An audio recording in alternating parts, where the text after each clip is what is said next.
Hello guys, my name is Harshit. Continuing with our reverse engineering topic. तो आज की video में हम लोग बात करने वाले हैं असेंबली लैंग्वेज के बारे में ही। कंटिन्यू करेंगे असेंबली लैंग्वेज को। और आज की वीडियो में हम लोग देखेंगे कैसे हम लोग असेंबली लैंग्वेज में इनपुट ले सकते हैं यूजर से। और दूसरा साथ में हम काफी अलग अलग चीजें भी सीखेंगे, जैसे लेबल्स क्या होते हैं और जंप स्टेटमेंट, ये जंप इंस्ट्रक्शन था उसको अभी तक हमने यूज करके नहीं देखा था, उसको यूज करेंगे। बीएसएस सेक्शन पिछली बार रह गया था, टेक्स्ट सेक्शन और डेटा सेक्शन हमने पहले ही कर लिया था, तो इस वीडियो में हम उसको यूज करके भी देखने वाले हैं। तो काफी अच्छी वीडियो रहने वाली है। तो विदाउट वेस्टिंग एनी टाइम चलते हैं सीधे स्क्रीन के ऊपर, लिखते हैं अपना प्रोग्राम। तो हम लोग यहाँ पे स्टार्ट करते हैं अपना प्रोग्राम बनाना, लेकिन पिछली बार की तरह मैं आपको फाइनल प्रोडक्ट दिखा देता हूं कि हमें बनाना क्या है, ताकि आपके माइंड में क्लियर इमेज आ जाए कि हम एक्चुअली में बना क्या रहे हैं। ठीक है, आपको कंफ्यूजन ना आए कि हर्षित भाई कोड कर ही जा रहे हैं लेकिन समझ नहीं आ रहा बना क्या रहे। तो मैं आपको पहले ही दिखा दूं कि हम बना क्या रहे हैं, ताकि आपके लिए इजी हो जाए समझना चीजों को। तो यहाँ पे उसका नाम है फाइनल 1। ठीक है, फाइनल वाली पिछली थी जिसमें हमने क्या करा था, हेलो वर्ल्ड को सिर्फ प्रिंट करा था। इस बार हमारा जो टास्क है वो बढ़ गया है। इस बार टास्क क्या है हमारा, कि हमारे को इनपुट लेना है। तो इनपुट कैसे, जैसे यहाँ पे बोल रहा है एंटर योर नेम, तो मैं यहाँ पे डालता हूँ हर्षित डाल देता हूँ फॉर एग्जाम्पल।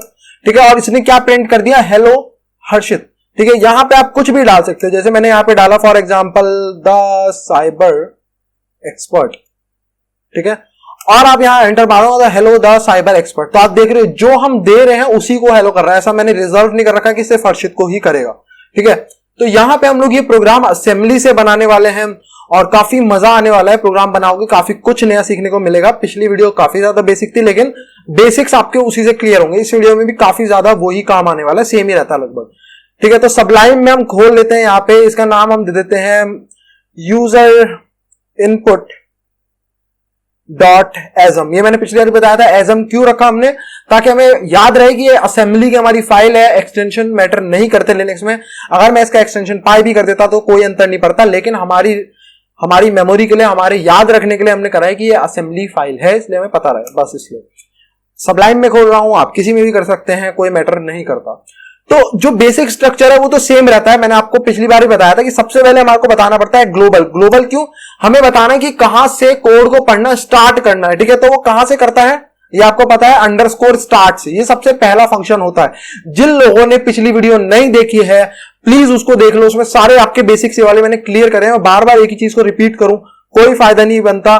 ठीक है, और इतना बिगिनर बन के भी कोई फायदा नहीं कि मैं हर बार एक ही चीज को बताता रहूं। तो इतना मैं आपका हाथ पकड़ के बिल्कुल चलना नहीं चाहता। खुद सीखते जाओगे तो अच्छा लगेगा ज्यादा। ठीक है, अब यहां पे हमने इसको बता दिया ग्लोबल स्टार्ट से स्टार्ट कर दो पढ़ना कोड को। ठीक है, लेकिन कोड किस सेक्शन के अंदर आता है, सेक्शंस में डिवाइडेड होता है कोड जो असेंबली का होता है। तो किसके अंदर आता है, टेक्स्ट सेक्शन। तो हम सेक्शंस कैसे देते हैं, सेक्शन डॉट टेक्स्ट।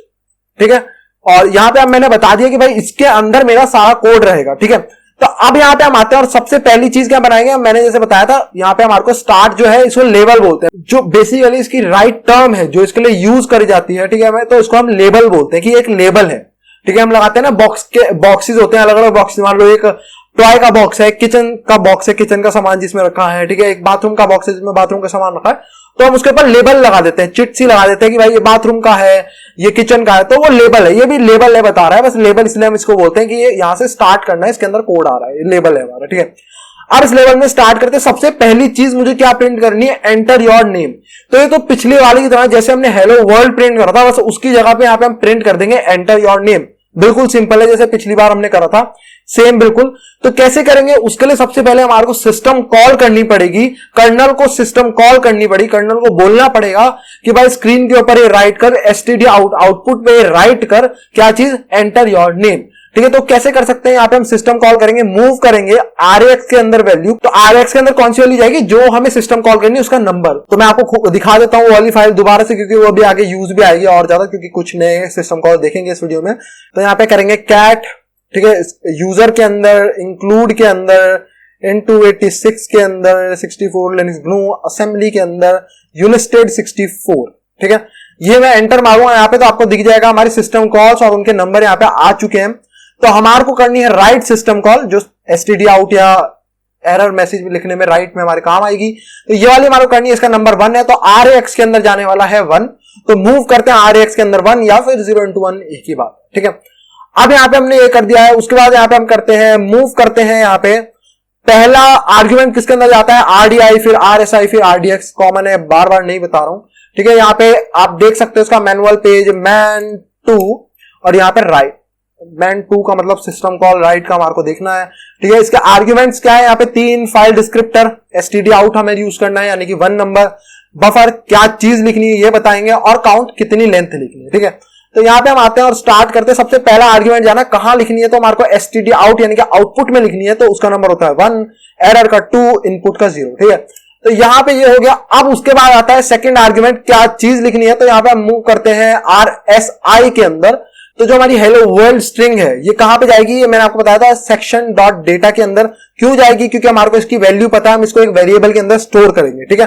तो अब यहाँ पे एक वेरिएबल के अंदर स्टोर कैसे करते हैं, उसको सेक्शन डॉट डेटा के अंदर हम वेरिएबल्स बनाते हैं जिनकी वैल्यू हमारे को पता होती है, बार बार पॉइंट कर रहा हूं, जिनकी वैल्यू हमें पता है। हेलो वर्ल्ड हमें पता है लिखना है, ठीक है। क्यों मैं ये पॉइंट आउट कर रहा हूं, क्योंकि अभी हम ऐसी चीज यूजर से लेने वाले जो हमें पता ही नहीं। यूजर से हम नाम लेंगे उसका जो कि हमें बिल्कुल नहीं पता क्या हो सकता है। वो नाम हर्षित भी डाल सकता है, साइबर एक्सपर्ट भी डाल सकता है, हैकर भी डाल सकता है, कुछ भी डाल सकता है, उसकी वैल्यू हमारे को नहीं पता। इसलिए मैं बोल रहा हूं जिस चीज की वैल्यू हमें पता है वो डेटा सेक्शन के अंदर आता है। तो हेलो वर्ल्ड हमें पता है, इसलिए हम डेटा सेक्शन के अंदर यहाँ पे लिख रहे हैं, ठीक है। तो यहां पे मैं बनाऊंगा एक वेरिएबल सबसे पहले, तो ठीक है, वेरिएबल मैंने बना दिया, और उस वेरिएबल के बाद मुझे बताना पड़ेगा कि क्या टाइप है, मतलब क्या इस वेरिएबल के अंदर किस टाइप का डाटा मैं स्टोर करना चाहता हूं। मैं कुछ बाइट्स स्टोर करना चाह रहा हूं इसके अंदर, ठीक है, डेटा बाइट्स। और उसके बाद यहां पे अपनी बाइट्स दे दो जो कि क्या है हमारी, यहां पे एंटर योर नेम, ठीक है। हमारे को ये प्रिंट कराना है एंटर योर नेम, ठीक है। सो फार सो गुड। अब यहां पे हम आते हैं एंड यहां पे स्टाइलिश सा थोड़ा मतलब अच्छा सा बनाएंगे, ठीक है। हमारे को काम चलाओ काम नहीं करना है। तो यहां पे अब ये एंटर योर नेम हमने हेलो वेरिएबल के अंदर स्टोर कर दिया है, ठीक है। याद रखना इस बात को, ये डेटा सेक्शन के अंदर क्यों आया, क्योंकि हमारे को वैल्यू पता थी, यानी कि हेलो की वैल्यू हमारे को पता थी कि हेलो वेरिएबल के अंदर ये चीज आनी है। ये मैं क्यों पॉइंट आउट कर रहा हूं, क्योंकि अभी हम यूजर से इनपुट लेने वाले हैं और हमारे को नहीं पता कि यूजर क्या इनपुट देगा। वो कुछ भी दे सकता है, उसका नाम कुछ भी हो सकता है, राजू हो सकता है, श्याम हो सकता है, हर्षित हो सकता है, साइबर एक्सपर्ट, मोहित, हैकर, कुछ भी हो सकता है। तो वो वैल्यू हमारे को नहीं पता, ठीक है। इसलिए मैं यहां पे बोल रहा हूं जो वैल्यू हमें पता है सिर्फ वो डेटा सेक्शन के अंदर आती है। तो हमारे को पता था एंटर योर नेम हमारे को लिखना है, तो ये वैल्यू हमें पता थी, इसलिए हम लिख रहे। अब ये जाएगी आरएसआई के अंदर। तो आरएसआई के अंदर मैंने हेलो को भेज दिया, और हेलो किसको पॉइंट आउट कर रहा है, एंटर योर नेम को, ओके। अब लास्ट आता है हमारा लास्ट आर्ग्यूमेंट जो कि जाएगा आरडीएक्स रजिस्टर के अंदर, और वो होगा काउंट। अब इसकी लेंथ हमारे को पता लगा, या तो आप इसको गिन के लिख सकते हो कितनी लेंथ है इसकी, तो या फिर मैं आपको एक छोटी सी ट्रिक बता देता हूं कि कैसे हम लोग इसकी लेंथ ऑटोमेटिकली काउंट करवा सकते हैं, ठीक है। तो उसके लिए क्या है, पहले हम लिख देते हैं, वेरिएबल बनाते हैं, वेरिएबल के अंदर स्टोर करेंगे। तो यहां पे लिख देते हैं लेंथ, यहां पे लेंथ, या फिर हम लिख देते हैं यहां पे हेलो लेंथ नाम का, जिससे वेरिएबल चाहे कितने भी लंबे हो, ठीक है, ऐसा रखना कि आपको समझ आए कि वो क्या चीज होल्ड कर रहे हैं अपने अंदर, ठीक है। तो यहां पे मेरे को पता चल गया कि हेलो की लेंथ को अपने अंदर स्टोर करके रखा हुआ है इसने। हेलो की लेंथ क्या होगी, इक्वल होगी किसके, हेलो की लेंथ इक्वल होगी यहां पे डॉलर माइनस हेलो। अब आप कहोगे क्या कर दिया मैंने, तो मैं आपको समझाता हूं। डॉलर किसको रिप्रेजेंट करता है, डॉलर का मतलब होता है जो लास्ट लाइन का लास्ट वर्ड, यानी कि ये वाला, ठीक है, ये आपको दिख रहा है लास्ट वर्ड। ये कोट्स को मत दिख रहे हैं, तो सिर्फ हमने एंटर योर नेम के अंदर लिखने के लिए यूज करें कोट्स, ठीक है। तो ये जो लास्ट ये वाला वर्ड है, ये जो लास्ट स्पेस है यहां से लेके, ठीक है, इसका मतलब होता है इस वाली चीज को पॉइंट कर रहा है। डॉलर किसको पॉइंट कर रहा है, इस चीज को। और हेलो किसको पॉइंट कर रहा होता है, हेलो यहां से आगे तक पूरा पॉइंट करता हुआ जा रहा होता है, ठीक है। तो स्टार्ट कहां से हो रहा है, हेलो की यहां से। तो ये क्या काम कर रहा है, यहां से लेके यहां तक की बाइट्स को माइनस कर रहा है, ठीक है। यहां से लेके यहां तक की बाइट्स को माइनस कर रहा है। तो इससे हमारे को क्या पता लग रहा है, इससे हमारे को लेंथ पता लग रही है कि टोटल कितनी बाइट्स हैं, ठीक है। इससे हमारे को पता चल रही है इनकी लेंथ क्या है टोटल, ठीक है। टोटल हमारे को लेंथ मिल जाएगी, और वो किसके अंदर चली जाएगी, हेलो लेंथ वेरिएबल के अंदर। तो हमने क्या कर दिया, हेलो लेंथ वेरिएबल किसके इक्वल हो गया है, यहां से लेके यहां तक को माइनस करो, जो इसकी लेंथ होगी वो आप हेलो लेंथ के अंदर स्टोर कर दो, ठीक है। समझ गए, तो इसकी लेंथ हमें मिल जाएगी हेलो लेंथ के अंदर, ठीक है। हेलो लेंथ के अंदर हमारे को मिल जाएगी। सो आई होप सो ये क्लियर हो गया, ठीक है। अब बस हमारा काम क्या रहेगा है, हमारे को करनी है सिस्कॉल, ठीक है। तो अब ये क्या होगा, सिस्कॉल होगी, वो चेक करेगा आरएक्स की वैल्यू क्या है, राइट। तो इसका मतलब मुझे राइट सिस्कॉल करनी है। फिर वो चेक करेगा कि राइट क्या क्या आर्ग्यूमेंट लेती है। तो वो देखेगा 3 आर्ग्यूमेंट लेती है। तो सबसे पहले आरडीआई रजिस्टर चेक करेगा, यानी कि उसको एसटीडी आउटपुट में लिखना है। नंबर 1 का मतलब आउटपुट में लिखना है, क्या चीज लिखनी है, हेलो लिखना है। हेलो किसको पॉइंट आउट कर रहा होगा, एंटर योर नेम, तो ये लिख देगा स्क्रीन के ऊपर। और हमारे को लेंथ भी बतानी पड़ती है, तो लेंथ हमने यहां पे कर दी है, ठीक है। अपना ये छोटा सा एक ट्रिक यूज करके हमने यहां पे लेंथ जो है इस वेरिएबल के अंदर स्टोर कर दिया, वो यहां पे हमने दे दी। आई होप से क्लियर हो गया हो, ठीक है। और पिछली बार हमने देखा था कि एग्जिट करना बहुत जरूरी है, तो एग्जिट भी हम प्रोग्राम को करवाएंगे, ठीक है। तो यहां पे हम कराएंगे, मूव कराएंगे RAX के अंदर कौन सी चीज कॉल करनी है इस बार हमारे को, एग्जिट। तो एग्जिट का नंबर क्या होता है आप देख सकते हो, हमने यहां ऊपर ही करा हुआ होगा एग्जिट। अगर मैं जाऊं तेजी से, एग्जिट का नंबर होता है यहां पे 60, ठीक है। तो हमारे को 60 नंबर की सिस कॉल करनी है, तो RAX के अंदर जाने वाला है 60, ठीक है। और यहां पे एग्जिट एक ही आर्ग्यूमेंट लेती है, जो पहला आर्ग्यूमेंट है वो किसके अंदर जाता है, RDI के अंदर। तो यहां पे मैं डाल दूंगा मूव RDI, और इसकी वैल्यू हम दे देते हैं, पिछली बार क्या था 22, कुछ भी दे सकते हो, 300, 400, 1, 2 कुछ भी, ठीक है, चलेगी। और लास्ट में सिस्कॉल कर देंगे, ये तो एग्जिट सिस्कॉल लग जाएगी, ठीक है।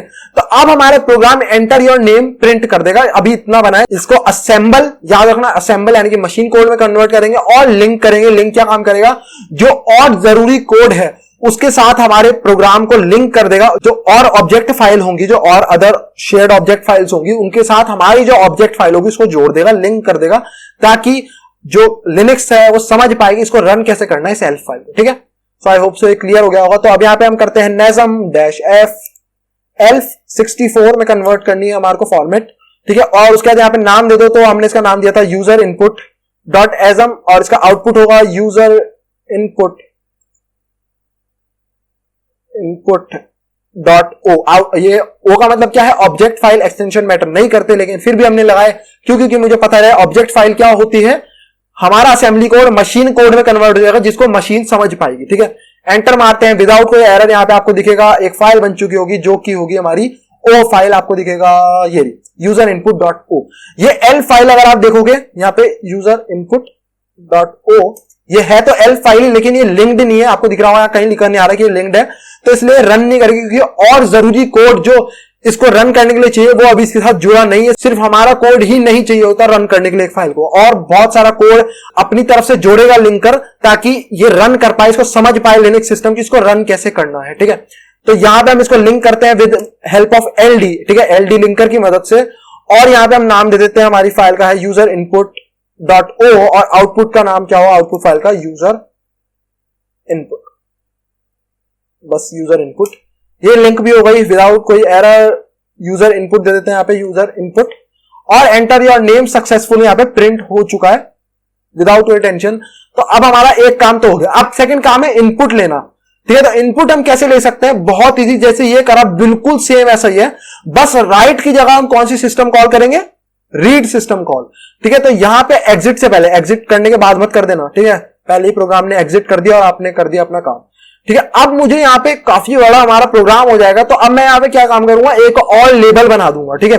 तो लेबल यहां पे मैं बना देता हूं एक और, ठीक है, उससे कोई अंतर नहीं पड़ेगा, आपके कोड में कुछ नहीं होगा, वो ऐसे ही एग्जीक्यूट होता हुआ जाएगा ऐसे लाइन से, चाहे यहां पे लेबल हो जाए। तो यहां पे एक लेबल बना देते हैं, जैसे हमने स्टार्ट एक लेबल बनाया वैसे हम लेबल बना रहे, ताकि हमारे को समझ आ जाए, ठीक है, कि ये क्या चीज है। तो यहां पे मैं एक लेबल बना देता हूं, फॉर एग्जाम्पल यूजर इनपुट एक नाम का लेबल बना देते हैं, यूजर इनपुट नाम का एक लेबल बन गया, ठीक है। और अब यहां पे मैं कोड लिखूंगा तो कोई अंतर नहीं पड़ेगा, वो ऐसे जाएगा, इसको सिस्कॉल को एग्जीक्यूट करेगा, फिर वो अगली लाइन से यहां पे जो कोड लिखा होगा उसको एग्जीक्यूट करता जाएगा, इससे कोई अंतर नहीं पड़ने वाला लेबल से, समझ गए बात को, तो कोई टेंशन नहीं लेनी, ठीक है। तो यहां पे हम देंगे लेबल, और यहां पे हमारा क्या रहेगा, मूव RAX के अंदर क्या मूव करना है हमारे को, 0, क्यों, क्योंकि मैं आपको दिखा देता हूं सिस्कॉल वाली फाइल दोबारा से, ठीक है, यहां पे, और इसको थोड़ा सा ऊपर करते हैं तो आपको दिख जाएगा यहां पे रीड, जो सिस्कॉल है जो रीड करती है वो 0 नंबर पे, ठीक है। तो यहां पे 0 नंबर, अब यहां पे आप देख सकते हैं मैन पेज रीड का, ताकि हमें पता चल जाए रीड क्या आर्ग्यूमेंट लेता है। तो यहां पे आप देखोगे मैन टू रीड, ये भी 3 आर्ग्यूमेंट लेता है, बिल्कुल जैसे राइट लेता था, ठीक है। फाइल डिस्क्रिप्टर यानी कि कहां से इनपुट लेना, सीधी सी बात है, स्टैंडर्ड इनपुट से ही हम इनपुट ले सकते हैं, जिसका नंबर होता है 0, काफी बार बता दिया है। तो यहां आर्ग्यूमेंट में जाएगा 0। बफर का मतलब है कि भाई मैंने ले तो लिया इनपुट, अब मैं स्टोर कहां करूं, तो स्टोर करने वाली जगह भी तो बतानी पड़ेगी ना, तो वो यहां पे बफर में जाएगा, और काउंट तो आप समझते हो, लेंथ कितना इनपुट लेना है, ठीक है। तो यहां पे हम देते हैं, तो यहां पे हम दे देते हैं, मूव करते हैं, पहला आर्ग्यूमेंट RDI के अंदर जाता है, क्या चीज, 0, क्यों, std in, यानी कि इनपुट लेना है तो उसका नंबर होता है 0, ठीक है। तो यहां पे हम मूव करेंगे, उसके बाद यहां मूव करते हैं RSI, सेकंड चीज आर्ग्यूमेंट की कहां पे राइट करना है। अब कहां पे राइट करना है, ये एक वेरिएबल के अंदर जाएगा, ठीक है। और वेरिएबल्स आपको पता है कि टेक्स्ट सेक्शन के अंदर नहीं बनते हो, कहां बनते हैं, वो बनते हैं या तो डेटा सेक्शन के अंदर, लेकिन डेटा सेक्शन के साथ एक दिक्कत है, डेटा सेक्शन में आपको वैल्यू पता होनी चाहिए कि उस वेरिएबल की वैल्यू क्या है। जैसे हेलो की वैल्यू मुझे पता थी कि हेलो की वैल्यू रहेगी एंटर योर नेम। क्या मुझे वैल्यू पता है कि यूजर क्या वैल्यू देने वाला है? मुझे नहीं पता। वो कुछ भी दे सकता है, हर्षित भी दे सकता है, राम भी दे सकता है, श्याम भी। तो ऐसी चीजें मैंने आपको बताया था वो बीएसएस सेक्शन के अंदर जाती है। तो सेक्शन डॉट बीएसएस, ठीक है। तो यहां पे भी हम सेम ऐसे ही वेरिएबल्स बना सकते हैं, लेकिन यहां पे हम बताते नहीं कि वेरिएबल की वैल्यू क्या है, ठीक है। ये हम बाद में अपने आप प्रोग्राम जब रन करता है तो इसके अंदर वैल्यू स्टोर करते हैं। तो ठीक है, यहां पे हम बनाते हैं, सबसे पहले वेरिएबल का नाम ले लेते हैं हम। यहाँ पे वेरिएबल का नाम दे देते हैं इनपुट, ठीक है। इनपुट नाम का एक वेरिएबल बनाते हैं, ठीक है। और यहां पे आपको देना पड़ता है किस टाइप का इनपुट लेना है। तो हमारे को बाइट्स लेनी है, तो आपको यहां पे लिखना पड़ता है रेस बी। रेस बी का मतलब क्या है? रिजर्व करो बाइट्स, यानी कि हम बाइट्स को रिजर्व कर रहे हैं, ठीक है। बाइट्स को रिजर्व कर रहे हैं और कितनी बाइट्स यहां लेंथ देनी पड़ती है, तो मैं 64 या 100 यूज कर लेता हूं। मैं 100 बाइट्स को रिजर्व कर लेता हूं।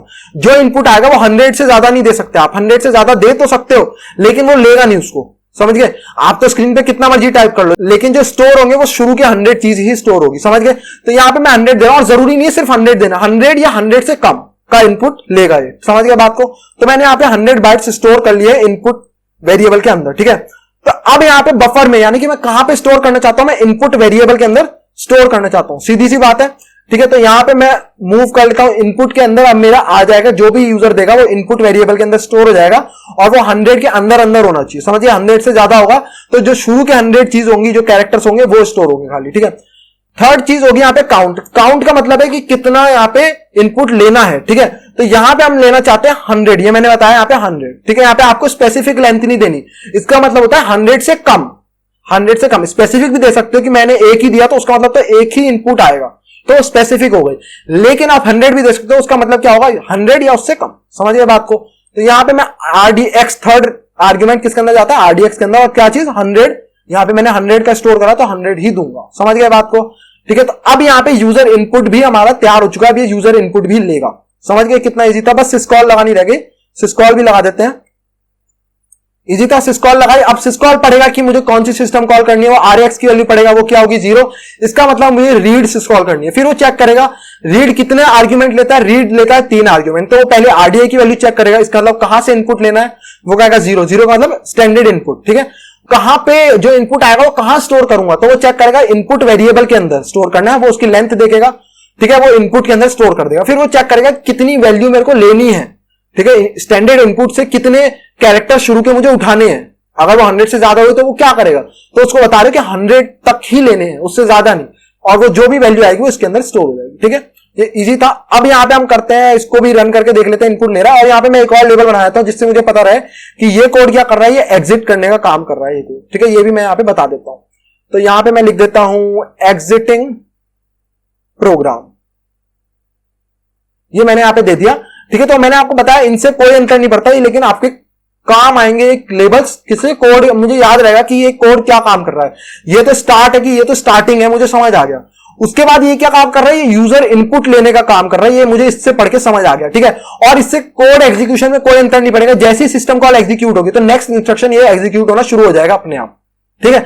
लेकिन मैंने ये अभी तक ये नहीं कहा कि यूजर इनपुट का कोई भी फायदा नहीं है, ऐसा कभी नहीं बोला। अभी आगे देखेंगे इसका क्या फायदा है, फायदा भी है इसका एक, ठीक है, वो भी हम देखने वाले हैं आगे। तो ठीक है, तो बिल्कुल यूजलेस मत समझना इसको, अभी फायदा भी दिखाऊंगा इसका और काफी अच्छा फायदा है, ठीक है।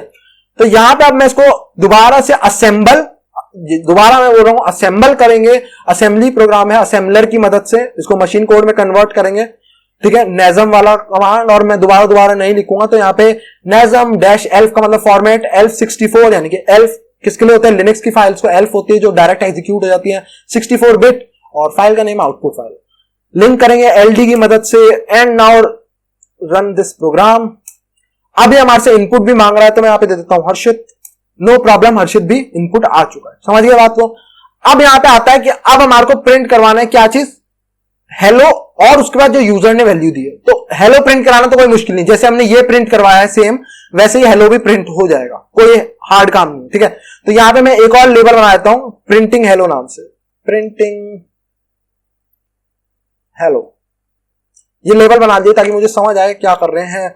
और तेजी से करूंगा, यहाँ पे मूव कर रहे हैं सबसे पहले RX के अंदर 1, क्योंकि मुझे राइट करना है स्क्रीन के ऊपर, ठीक है। तो पहले नंबर की सिस्टम कॉल यानी कि राइट सिस्टम कॉल, अब मूव करेंगे आरडीआई के अंदर, पहला आर्ग्यूमेंट जो कि होता है यहाँ पे 1, ठीक है, ये सेम बिल्कुल यही काम कर रहे हैं हम, बस यहाँ पे हम प्रिंट कुछ और कराएंगे तो ये वैल्यू बदलेगी, बाकी सब सेम रहेगा, लेंथ भी बदलेगी, ठीक है, बाकी सब बिल्कुल सेम रहेगा।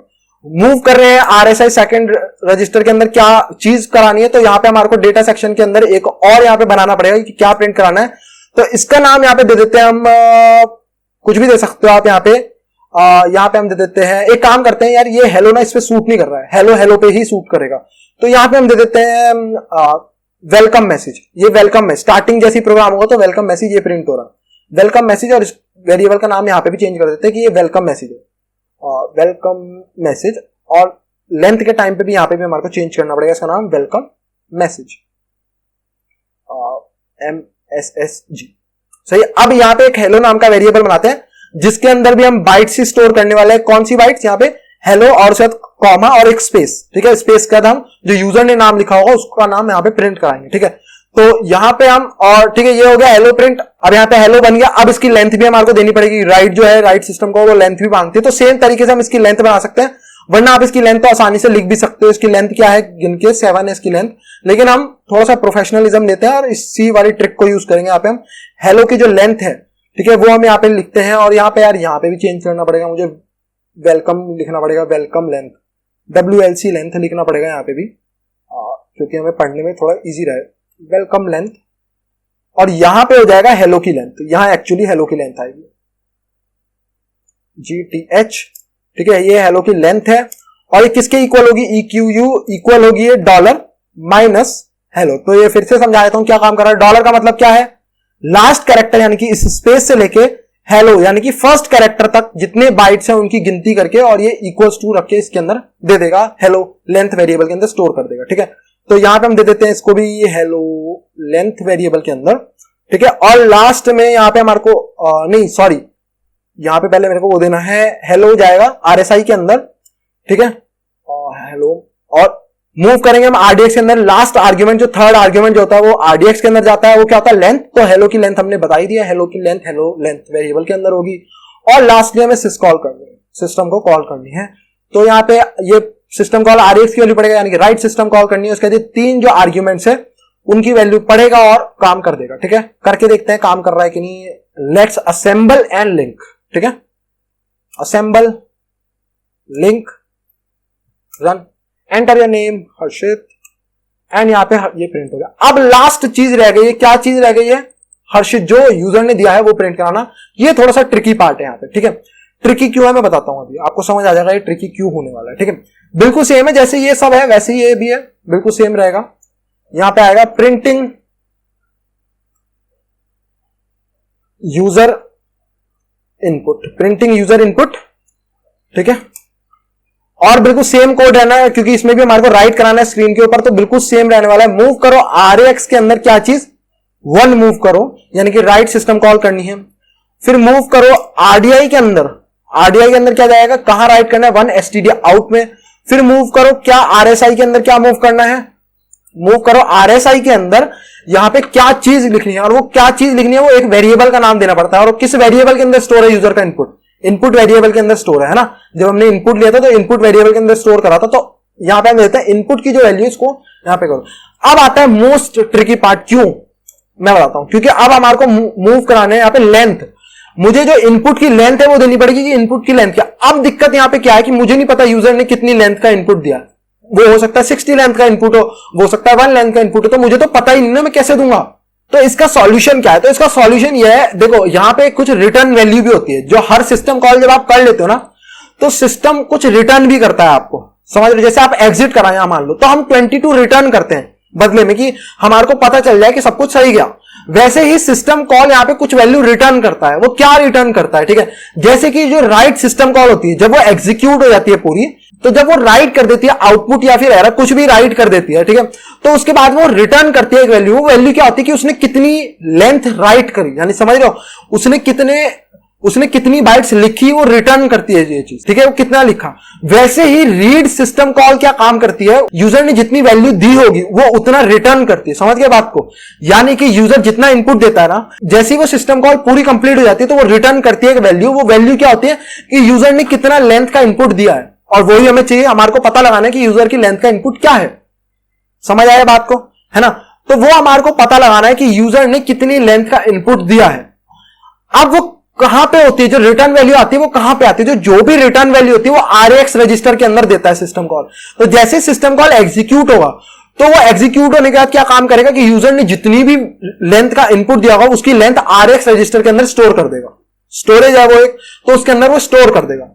अब वो स्टोर हो गई, ठीक है। तो अब हमारे को वो लेंथ चाहिए, तो हम लेंथ कैसे ले सकते हैं, तो जस्ट इसके बाद जो RAX की वैल्यू होगी वो हमें चाहिए, तो वो हम मूव करवा सकते हैं एक रजिस्टर के अंदर, किसी भी रजिस्टर के अंदर आप मूव करा सकते हो जिसकी वैल्यू आप चेंज ना कर रहे हो। जैसे अब यहां RAX की वैल्यू में हम 1 डाल देंगे, तो जो रिटर्न करी होगी उसने वैल्यू, खुद सोचने वाली बात है कि इसने मान लो रिटर्न करी कि यूजर ने 7 लेंथ का इनपुट डाला।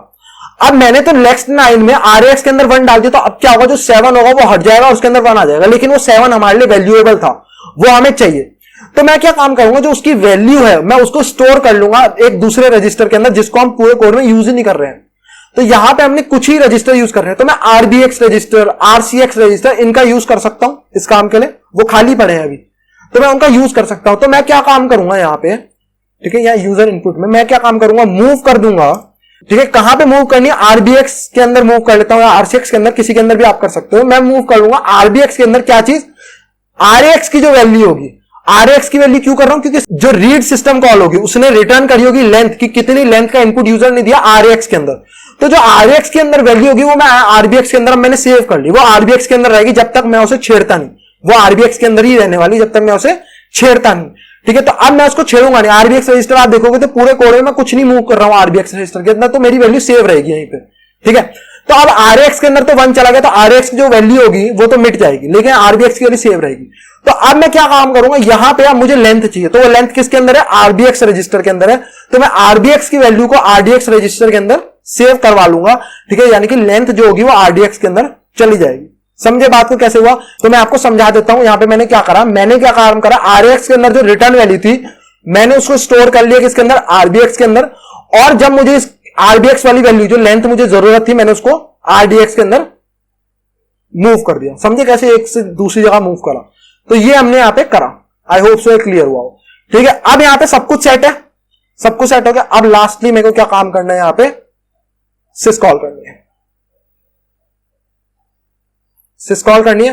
तो मेरे ख्याल से सब कुछ सेट है, ठीक है। यहां पे यूजर इनपुट भी प्रिंट हो रहा है, यानी कि यूजर ने जो नाम दिया होगा वो भी प्रिंट हो रहा है, ठीक है। तो अब यहां पे हम इसको करते हैं दोबारा से नेज़म, ठीक है। नेज़म से यहां पे हमने असेंबल कर दिया प्रोग्राम को, लिंक करेंगे LD की मदद से और देखते हैं कोई एरर आएगा या नहीं आएगा। तो यहां पे enter your name Harshit, hello Harshit, मस्त है। तो क्या ये फाइनल प्रोडक्ट से मैच कर रहा है, हर्षित, बूम। तो हमने यहां पे बना लिया है, लेकिन कुछ चीजें जो आपने ध्यान दियो, जो बहुत फोकस कर रहे हैं ना चीजों पे, उन्होंने एक चीज जरूर ध्यान देनी है या दी होगी, ठीक है। आपके मन में डाउट आया हो तो आपने जब देखा था, जब हेलो प्रिंट हुआ था, जब हेलो प्रिंट हुआ था आपने देखा होगा जो ये टर्मिनल था ये विदाउट नेक्स्ट लाइन यहीं से स्टार्ट हो गया था, लेकिन जब अब मैंने हर्षित प्रिंट करा तो ये नेक्स्ट लाइन में आ गया। ऐसा क्यों हुआ, किसी ने ध्यान दिया इतनी बारीकी पे, इतनी बारीकी पे ध्यान दिया। तो मैं एक और हिंट देता हूं, यहां पे जो लेंथ है वो लेंथ क्या है हर्षित की, HARSHIT, लेंथ क्या है 7, लेकिन जो इसकी लेंथ होगी ओरिजिनल लेंथ जो कोड के अंदर जाएगी वो 8 लेंथ जाएगी। क्यों जाएगी, सोचने का टाइम दिया आपको, सोचो, दिमाग लगाओ। तो मैं आप लोगों को बताता हूं क्यों जाएगी। 7 के तो ये कैरेक्टर हो गए, 7 में आपने एक न्यू लाइन दी। अब आप कहोगे मैंने तो न्यू लाइन नहीं दी ऐसा कुछ, तो जब आप एंटर मारते हो, एंटर का मतलब क्या है, अगली लाइन पे शिफ्ट कर जाओ, तो वो न्यू लाइन ही होती है, ठीक है। लेकिन यहां पे अगली लाइन पे शिफ्ट करने का मतलब क्या है कि नेक्स्ट लाइन को एग्जीक्यूट कर दो। हमारे प्रोग्राम्स में बेसिकली ये मतलब होता है, लेकिन एंटर का अपने आप में क्या मतलब है, एंटर भी एक कैरेक्टर जिसका मतलब क्या होता है, न्यू लाइन। तो यहां पे ये हर्षित पता है कैसा दिख रहा होगा, एक्चुअली में कोड में हर्षित ऐसा गया होगा, यहां पे ये हर्षित प्लस यहां पे हर्षित में न्यू लाइन, ये डैश एन का मतलब प्रोग्रामिंग में न्यू लाइन होता है, ठीक है। तो यहां पे इसका मतलब है ये टोटल ऐसे गया होगा, ये एक ही कैरेक्टर है, इसका मतलब है न्यू लाइन, तो ये ऐसे गया होगा, समझे। तो इसीलिए जब यहां पे हर्षित प्रिंट हुआ तो ये हर्षित के आगे पता है क्या था, एक न्यू लाइन भी थी, एंटर भी था, एक एंटर बटन जो होता है ना वो वाली वैल्यू भी थी। तो जब हर्षित प्रिंट हुआ तो उसका एंटर बटन भी दबा, इसलिए ये नेक्स्ट लाइन पे आके सब कुछ दिख रहा है। आई होप सो, जिनको कंफ्यूजन लगा वैसे इतना कुछ था नहीं, लेकिन मेरी आदत है मैं आपको सब कुछ समझाते चलूं, छोड़ता नहीं मैं ऐसे कि बस अपनी मतलब की चीजें बता दी और छोड़ दिया, मैं चाहता नहीं ऐसा, आपको हर चीज पता हो कि आप हो क्यों रहा है एक्चुअली में, वो चीज आपको सब पता है। नेक्स्ट मैंने आपको बताया था कि मैं जंप स्टेटमेंट का यूज करके बताने वाला हूं, और मैंने ये भी बोला था कि इनका जो ये लेबल्स है इनका एक यूज भी होता है। अब वो मैं यूज दिखाने वाला हूं। देखो इन लेवल का यूज क्या होता है, एक तो ये पता चल गया रीड जो कोड रीडेबिलिटी है वो हमारी बढ़ाते हैं, हमें समझ आता है कि हम कर क्या रहे हैं यहाँ पे। वैसे कोई अंतर नहीं पड़ता कोड एग्जीक्यूशन में। अगर आप देखोगे तो सिस्कॉल के बाद नेक्स्ट यहीं से एग्जीक्यूट होना शुरू हो जाएगा, फिर इस लाइन के बाद यहीं से एग्जीक्यूट होना शुरू हो जाएगा, इनका कोई अंतर नहीं पड़ेगा। अब यहाँ पे मैंने आपको एक याद होगा अगर आपको, मैंने एक इंस्ट्रक्शन बताया था जेएमपी। तो जेएमपी क्या काम करता है कि अगर मुझे एक जगह से दूसरी जगह जंप करना है, फॉर एग्जांपल मैं चाहता हूं इस सिस्कॉल के बाद मैं यहां ना आके मैं यहां पे आऊं, तो मैं कैसे कर सकता हूं? तो उसके लिए मुझे कुछ तो देना पड़ेगा कि मैं कहां जंप करना चाहता हूं, आप कैसे बताओगे? तो उसके लिए यहां पे हम देते हैं लेबल्स। तो अगर मैं लिखूंगा जंप करो प्रिंटिंग हेलो पे, तो प्रिंटिंग हेलो कहां पे पॉइंट कर रहा है? यहां पे, तो ये यहां पे जंप कर देगा। ये काम होता है लेबल्स का, ठीक है। तो अब ये यहां पे क्या इनपुट लिए बिना यहां पे जंप कर देगा, जो कि एरर देगा, क्योंकि यहां पे हम लास्ट में इनपुट प्रिंट करा रहे तो ये कोड गलत हो जाएगा। लेकिन मैं आपको करके जरूर दिखाऊंगा। तो मैं क्या काम करूंगा, यहां पे हम एग्जिट कोड पे जंप करेंगे, यानी कि मैं क्या कह रहा हूं, ये वेलकम मैसेज प्रिंट करेगा, एंटर योर नेम, और उसके बाद एग्जिट कर जाएगा। एग्जिटिंग में हमने कराया ना, एग्जिटिंग प्रोग्राम पे जंप कर जाए, कि इस जगह पे जंप कर जाए, ये बीच का कोड ये पड़ेगा ही नहीं, जंप कर जाएगा डायरेक्ट उस जगह करके देखें, ठीक है। तो यहां पे मैं करता हूं NASM link and run this program, तो आपको दिखेगा, oh sorry final one run करा, मैं सोच रहा हूं ऐसा कैसे हो गया, ठीक है। तो यहां फाइनल वन नहीं, सॉरी यूजर इनपुट, तो आपको दिखेगा एंटर योर नेम प्रिंट हुआ, और उसके बाद ये प्रोग्राम एग्जिट कर गया। और न्यू लाइन वाली जो चीज मैंने आपको बताई थी, यहां देखोगे तो यहां नेक्स्ट से स्टार्ट हो गया, क्योंकि यहां कोई न्यू लाइन नहीं थी, हमने एंटर कैरेक्टर कुछ नहीं दिया होता यहां, समझे बात को। तो ये थोड़ी छोटी छोटी चीजें थी, ठीक है। तो ये जंप ऐसे काम करता है। जंप का ये यूज होता है कि अगर आपको एक जगह से दूसरी जगह जाना हो तो। अब आप कहो कि मान लो मुझे बीच में जाना है, मैं चाहता हूं कि भाई मैं यहां पे आऊं, इस लाइन पे, मतलब मैं इस पे नहीं जाना चाहता यूजर इनपुट पे, मैं चाहता हूं यहां पे। तो इसके लिए बहुत इजी, बस आप क्या काम करो, यहां पे एक नया लेबल बना दो, जैसे कि यहां पे आप बना दो जंप हेयर नाम का एक लेबल बना दो। तो अब आप देख सकते हो कि जंप करो जंप हेयर पे, तो वो इस लाइन से एग्जीक्यूट होना शुरू हो जाएगा। तो जहां पे भी आपको जंप करवाना है वहां आपको एक लेबल बनाना पड़ता है, क्योंकि आपको बताना तो पड़ेगा कि कहां जंप करना है। यहां कुछ ऐसा तो है नहीं, यहां पे कुछ लिखा हो लाइन के आगे 1 2 3, 2 नंबर लाइन है, तो हम ऐसे बोल सकते हैं 2 नंबर लाइन पे जंप करो, 3 नंबर, ऐसा कुछ नहीं है। तो आपको कहीं तो बताना पड़ेगा, कुछ रेफरेंस तो देना पड़ेगा कहां जंप करना है, तो वो लेबल्स की मदद से हम रेफरेंस देते हैं। सो आई होप सो आपको असेंबली में इनपुट लेके अच्छा लगा हो, प्रोग्राम ये वाला बना के अच्छा लगा हो। बिल्कुल अपने आप प्रैक्टिस करना तभी आएगा। So please like the video, subscribe the channel. Thank you and good bye.